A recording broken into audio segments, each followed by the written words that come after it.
Can you present yourself to us? My name is William Jury. I am an American from Fargo, North Dakota.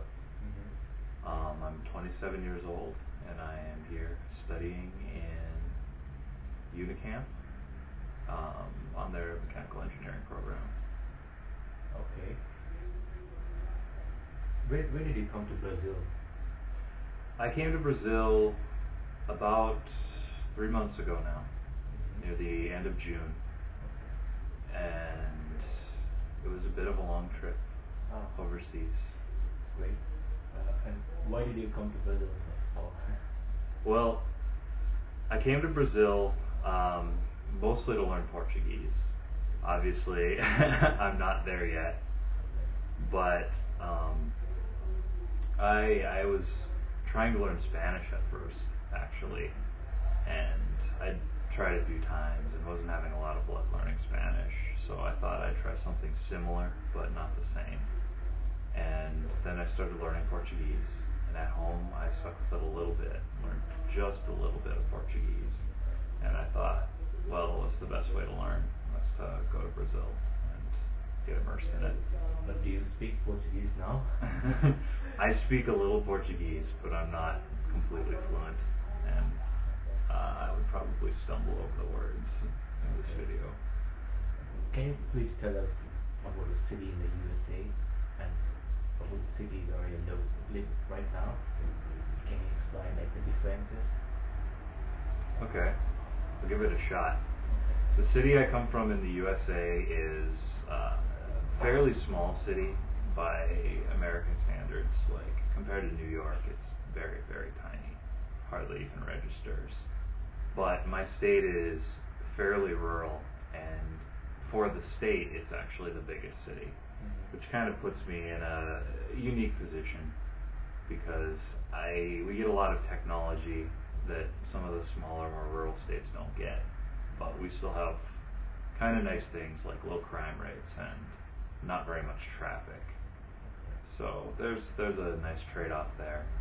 And now I've come to Campinas, and I'm living in a república in Barão Geraldo, and it is much, much busier here, at least in the house. There are 13 guys living in this house, and I've pretty much lived alone my entire life. So it's very different to get used to having people in and out, especially Brazilians who like to talk a lot and move around a lot. Barão is a pretty nice neighborhood, but everything is entirely focused on the university. So I think in that sense it's different from Fargo. Fargo has a few more things that are general, and Fargo actually has a few. It gets quite a few things before Barão and Campinas do. Our movies, for example, come here quite a few months earlier in the U.S. than here. Okay. Oh, that's nice. Can you tell me about your life in the U.S., like your day-to-day activities, like how it goes, the customs, the work? Okay, I'll try that too. I'm older than a normal person would be for going to college. I kind of decided to go through a career change, so my life isn't completely typical. But I usually get up fairly late, and I'm able to set my own schedule at school pretty easily. Dress is pretty casual. What I'm wearing now is typical. Some people, I don't know. They dress pretty similar to Brazilians. A few less shorts, obviously. It's much colder in the winter, and none of the girls don't wear dresses as much for the same reason. I drive myself a lot. That's one major difference. Is pretty much everyone in my country has a car, and they have a car from the age of 16, and from there on, it's independence, and it's nice to be able to go anywhere you want and not have to wait for a bus. When I was working, I would work from 9 to 5, and it was pretty rigorous. I don't know. It's not rigorous is the wrong word. It was a typical schedule. I mean, we eat lunch at noon, and then have supper around 6, which I guess is a little earlier than here usually. But there's nothing too off track about the schedule, I don't think. Okay, and we have a lot of friends here in Barão Geraldo. We have a lot of friends. What do you do? Well, there's the people in the República who I hang out with sometimes. Obviously, it takes a while to build up a base of friends when you completely leave everyone behind.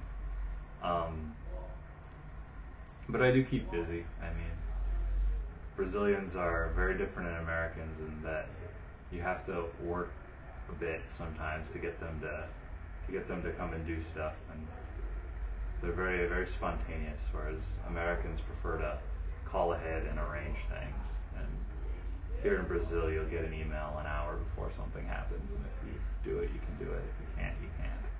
So, in that sense, it's quite a bit different as far as friends go. I do have some friends here though, and I mean I keep busy enough as I need to. Okay, so what do Americans think about Brazil? You in particular, did you have any kind of a preconcept about Brazil? Like, did you have any kind of expectations? Something like that. Well, I'm unusual as I did a lot of reading about Brazil before I came here. Part of this little training session I did before I came here on my program was to research the country a little bit and know a little bit more about it than the typical stereotypes. Since it was almost a year ago, I actually have some problems remembering what my preconceptions even were. I probably pictured little beaches and maybe like a grassroots shanty or something, and tropical drinks. You know, kind of like America's Hawaii, I guess, is what I would think of, but with less big hotels and stuff. But actually, I think it's more like America's Hawaii with big hotels sometimes. I've never been to Hawaii, so I could be wrong about Hawaii too. There's obviously stuff about the rainforest, but it doesn't typically connect with the parts of Brazil I hear about. I heard a lot about the music when I started looking into it, especially. You hear way more about bossa nova and MPB than you do about the other types of music here, like forró. And samba you hear about a little bit, but it's kind of like just mentioned. Yeah. And those musical styles are kind of old now, so I don't think that the new stuff has really spread very far. I have yet to hear Afro reggae or anything like that since coming to Brazil. I did hear a little about that on the internet, but I guess that's the difference between the internet and reality. Yeah. So, when do you plan to go back? So, do you think when are you planning to go back? Well, I am scheduled to leave in late December. It'll be a bit interesting because it'll be one of the hottest times of year here, and in my home it'll be one of the coldest times of year, and it'll be almost a 60 degrees Celsius change, which it's going to be a bit of a jump. Do you think you will come back to Brazil? Oh, someday I definitely will come back. Yeah, I don't have specific plans, and I'm going to need to recover a lot of money. It's more expensive than you think here, I guess. Okay, William. Thanks a lot. Nice meeting you.